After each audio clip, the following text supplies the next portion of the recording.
উঠায়া ডাক দিছে লা ইলাহা ইল্লা আনতা, তুমি ছাড়া আর কোনো ইলাহ আমার নাই, তুমি ছাড়া আর কোনো মালিক আমার নাই, তুমি ছাড়া আর আমার খালিক নাই, তুমি ছাড়া আমার আর কোনো রব নাই, তুমি ছাড়া আমার আর কোনো রাজ্জাক নাই, তুমি ছাড়া আমার আর কোনো কারিম নাই, তুমি ছাড়া আমার আর কোনো সত্তার নাই, তুমি ছাড়া আমার আর কোনো রহিম নাই, তুমি ছাড়া আমার আর কোনো রহমান নাই, তুমি ছাড়া আমার আর কোনো জব্বার নাই, তুমি ছাড়া আমার আর কোনো আল্লাহ নাই।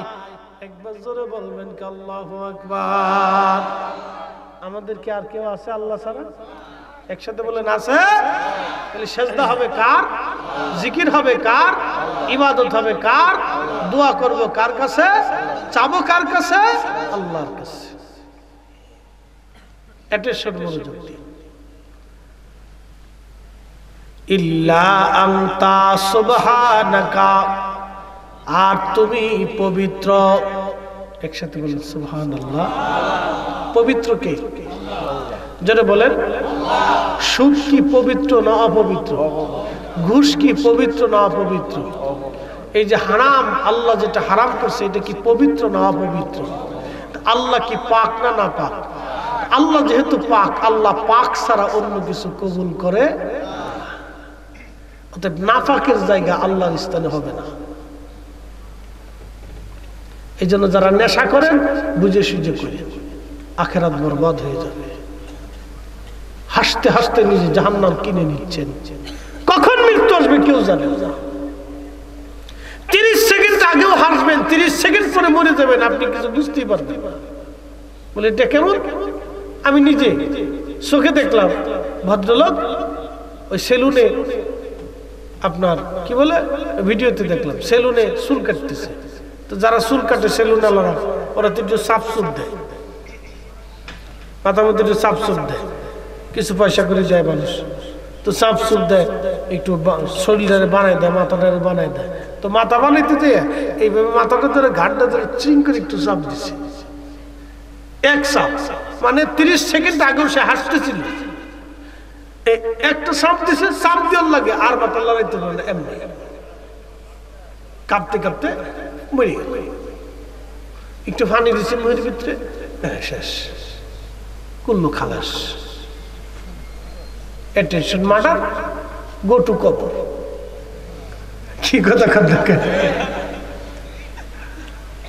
কবরে চলে গেছে। 30 সেকেন্ড আগেও সে জানতো না যে 30 সেকেন্ড পরে আমি গো টু কবর। এটা দুনিয়া।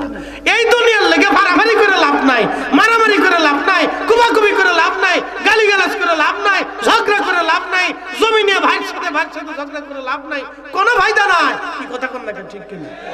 কোনো ফায়দা নাই, বুঝে যাবে। বুগির মুসলমান মনোযোগ দিবেন। হাজিরিন, হযরত ইউনূস আলাইহিস সালাতু ওয়াস সালাম সিজদার মধ্যে পড়ে গেলেন, মাছের পেটের মধ্যে। নবীজি সহিহ বুখারীতে বললেন কিতাবুল আম্বিয়াতে, যদি হযরত ইউনূস ওই সময় সিজদায় পড়ে আল্লাহর দরবারে সারেন্ডার না করতেন, কিয়ামত পর্যন্ত আমার আল্লাহ হযরত ইউনূসকে মাছের পেটের মধ্যে রেখে দিতেন, আর কিয়ামত পর্যন্ত বের করতেন না। সারেন্ডার করলেন হযরত ইউনূস। যখন তিনি সিজদার মধ্যে পড়ে লা ইলাহা ইল্লা আনতা সুবহানাকা ইন্নী কুনতু মিনাজ জালিমিন, আল্লাহ এইভাবে আল্লাহ জিকির করতেছিল। এই কান্নার আওয়াজটা, হযরত ইউনূসের কান্নার আওয়াজ আরশে মুআল্লার চারপাশে ঘুরতে লাগলো। আর আরশে মুআল্লা ধরে রেখে ফেরেশতারা আল্লাহকে ডাক দেয়, আল্লাহ তোমার বান্দা তোমার নবী ইউনূস সুখের দিনেও তোমারে ডাকতো, আজকে মাছের পেটের মধ্যে পড়ে তোমারে ডাকতেছে, আল্লাহ তোমার ইউনূস রে তুমি উদ্ধার করো, মাফ করে দাও। একসাথে বলবেন আল্লাহু আকবার। নবীরা কিন্তু কোনো গুনাহ করে না, নবীরা কি করে না, গুনাহ নাই, মাসুম, তারা মাসুম, কোনো গুনাহ নাই, মাসুম। এটা পরীক্ষা ছিল ওনার জন্য যে আমার ইউনূস কি করে দেখি। আর বাংলাদেশের ইউনূস মনে করেন না, হ্যাঁ তার বেটা মনে করেন না। এ কোন বিপদে পড়ে বাংলাদেশে আইছে এটা নিজেও জানে না, কয়দিন পরে যে কি বিপদে পড়বে এটা নিজেও বুঝে না। এই বাঙালি জাতি খাবার দিতে না পারলে ঝাঁটু নিয়ে রাস্তায় বেরিয়ে যাবে, জুতার ঝাঁটু নিয়ে রাস্তায় বেরিয়ে তুই ইনুস খাবার দে, তুই আইস কি কথা দেখে। এ জাতি খুব মারাত্মক, খাবার দিতে পারলে খুশি থাকবে, আর যদি না দিতে পারেন তো ঝাঁটু ঝাঁটু জুতা মতো নিয়ে বেরিয়ে যাবে, তুই খাবার আইসুতকে দিসুতকে খাবার দে না, চলে যাবে। খুব মনোযোগ দিবেন। হযরতে ইউনূস আলাইহিস সালাম মাছের পেটের মধ্যে সাজদার মধ্যে পড়ে ডাকে আল্লাহকে, আহা লা ইলাহা ইল্লাল্লাহ, জোরে বলে লা ইলাহা, একসাথে বলে লা ইলাহা, আল্লাহ ছাড়া কি আর কোনো মাবুদ আছে? এই কথা বিশ্বাস করার জন্য সাহাবীদের পিঠের চামড়াগুলি কাফেররা উঠিয়ে ফেলে দিয়েছিল। কত কঠিন সেই দিন ছিল, কত কঠিন ছিল সেই দিন। বুগির মুসলমান খুব মনোযোগ দিন। নবী সাহাবী হযরতে সুমাইয়া রাদিয়াল্লাহু আনহা তার স্বামী হযরত ইয়াসার দুইজনকে কাফেররা ধরে নিয়ে গেল। ওনরা অত্যন্ত গরীব ছিল, শুধু বিশ্বাস করেছে আল্লাহ ছাড়া আর কোনো মাবুদ নাই। ওই সময় পৌত্তলিক যারা ছিল তারা বহু খোদায় বিশ্বাসী ছিল। যেমন পৌত্তলিকরা মনে করে এই বিদ্যার দেবতা একজন আছে, মৃত্যুর দেবতা একজন, হায়াতের দেবতা একজন, আসমানের দেবতা একজন, বাতাসের দেবতা একজন, পানির দেবতা একজন, আগুনের দেবতা একজন, খাবারের দেবতা একজন, চিকিৎসার দেবতা একজন, এই আপনার তারপরে টাকার দেবতা একজন। দেখবেন ওরা এক এক সময় এক এক দেবতার পূজা করে। কেউ গণেশের করে, কেউ কালীর করে, কেউ দুর্গার করে, আবার কেউ দেখবেন সরস্বতীর করে, কেউ গণেশের করে, কেউ লোকনাথের করে, এরকম বিভিন্ন সূর্যের করে, পাহাড়ের করে, বিভিন্ন ক্ষুধা হইতে হইতে এই পৌত্তলিক বা সনাতন যারা আছে তাদের একটা দুইটা ক্ষুধা হয় নাই, তাদের ৩৩ কোটি ক্ষুধা হয়ে গেছে। তাদের বিশ্বাসে ৩৩ কোটি দেবতা আছে। আমাদের রব কয়জন? যেমনে কইতেছেন মনে হয় ডরে ডরে কইতেছেন। একসাথে বলেন আমাদের মালিক কয়জন? একসাথে বলেন আল্লাহু আকবার। হাত উঁচা করে বলেন আল্লাহু আকবার। শাহাদাত আঙ্গুল দিয়ে বলেন আল্লাহু আকবার। এই শুধু আল্লাহর উপর ঈমান আনার কারণে, সাথে আমার রাসূলের উপর ঈমান আনার কারণে সুমাইয়ারে ধরে নিয়ে গেল। আহা, তিনি কৃতদাসী ছিলেন। কৃতদাসী সুমাইয়ারে ধরে নিয়ে গেছে আবু জাহেল। সুমাইয়া কালেমা ছাড়বি নাকি জীবন দিবি? হযরত সুমাইয়া ডাক দিয়ে বলতেছে আবু জাহেল রে, জীবন চলে যাবে, ঈমান যাবে না। সুমাইয়া রাদিয়াল্লাহু আনহার হাত পা গুলি বাঁধা হলো। সেই কঠিন দিনে বর্ষা হাতে নিয়ে আবু জাহেল সুমাইয়া রাদিয়াল্লাহু আনহার গুপ্তাঙ্গে বর্ষার আঘাত করতে লাগলো। প্রচন্ড আঘাতে আঘাতে সুমাইয়া রাদিয়াল্লাহু আনহার রক্তক্ষরণে, গগন বিদারী চিৎকারে সেদিন আকাশ পাতাল গুলি ভারী হয়েছিল। জমিনে তার চিৎকারের আওয়াজ জমিন ভারী হয়েছিল। একটা মানুষ ঠেকাইতে আসে নাই, বাধা দিতে আসে নাই। আবু জাহেল, মারবা তো এইভাবে কেন অন্যায় করে মারো? মেরেই তো ফেলবা, কত ভাবেই তো মেরে ফেলে দেওয়া যায়, কেন তাকে এইভাবে তিলে তিলে হত্যা করো বলো? একটা লোক সেই দিন সুমাইয়ার মৃত্যুর শাহাদাতের সময় আবু জাহেলকে কেউ বাধা দেয় নাই, কারণ সুমাইয়া ছিল কৃতদাস। কৃতদাসদের জমিনে কোনো মূল্য ছিল না, কিন্তু একজন কৃতদাস হয়ে আল্লাহকে আল্লাহ জানার কারণে, রসুলকে রসুল মানার কারণে সেই দিন সুমাইয়া জীবন দিয়েছিল। আল্লাহকে ডেকে ডেকে বলেছিল, ইয়া রাব্বি, কালেমা পড়েছি, তোমাকে বিশ্বাস করেছি, আল্লাহ সুমাইয়ার ধৈর্য দাও, সুমাইয়া যাতে বেঈমান হয়ে কবরে না যায়। আল্লাহ ঈমান এনেছি, বেঈমান যেন না হয়ে যাই।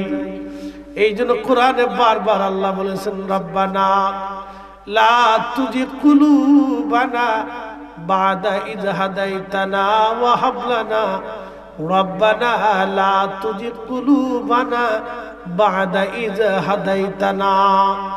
আল্লাহ হেদায়েত দেওয়ার পরে আবার গুমরা বানায়ও না, কালেমা পড়ানোর পরে আবার বেঈমান বানায়ও না, মুসলমান হওয়ার পরে আবার বেঈমান করিও না। আল্লাহ ইমানদার হওয়ার পরে ইমানদার হইয়া মুসলমান বানাইয়া কবরে ডাক দিও। সুমাইয়া বারবার বলে, রব্বি কালেমা পড়েছি, আমাকে ওরা নির্মম ভাবে হত্যা করে ফেলতেছে। আল্লাহ আল্লাহ মুসলমান বানাইছো, বেঈমান বানায় কবরে দিও না। একসাথে জোরে বলবেন কি আল্লাহু আকবার।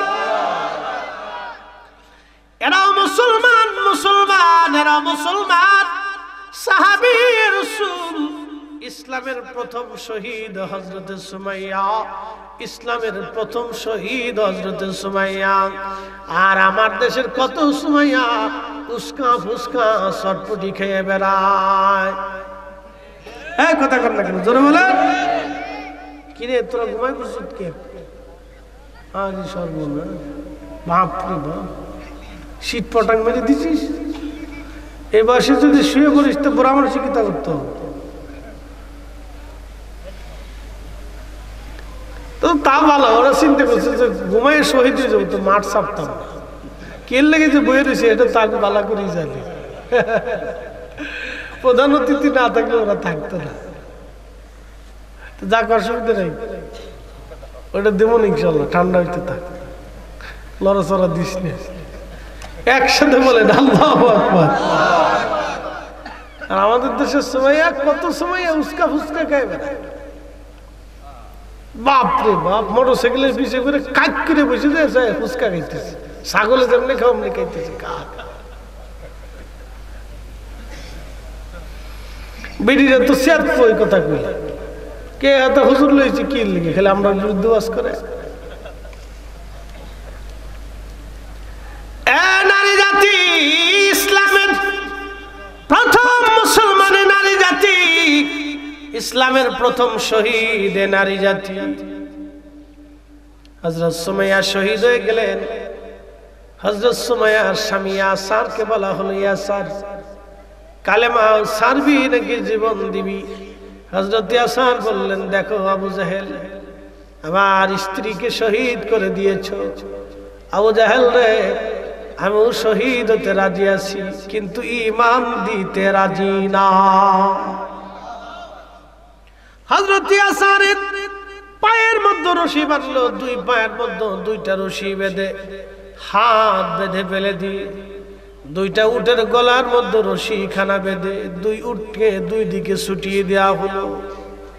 হযরত ইয়াসার রাদিয়াল্লাহু আনহু শরীরের মাঝখান থেকে ফেরে ফেরে ছিঁড়ে ছিঁড়ে ফেরে ফেরে ছিঁড়ে ছিঁড়ে একজন মানুষ দুইটা খণ্ডে বিভক্ত হয়ে গেল। নিজের জীবন দিয়ে দিল হযরত ইয়াসার, কিন্তু কাফেরের কাছে মাথা নত করে বেঈমান হয়ে কবরে যায় নাই। একবার জোরে বলবেন আল্লাহু আকবার। তেলের গাড়ি তেলে চলে,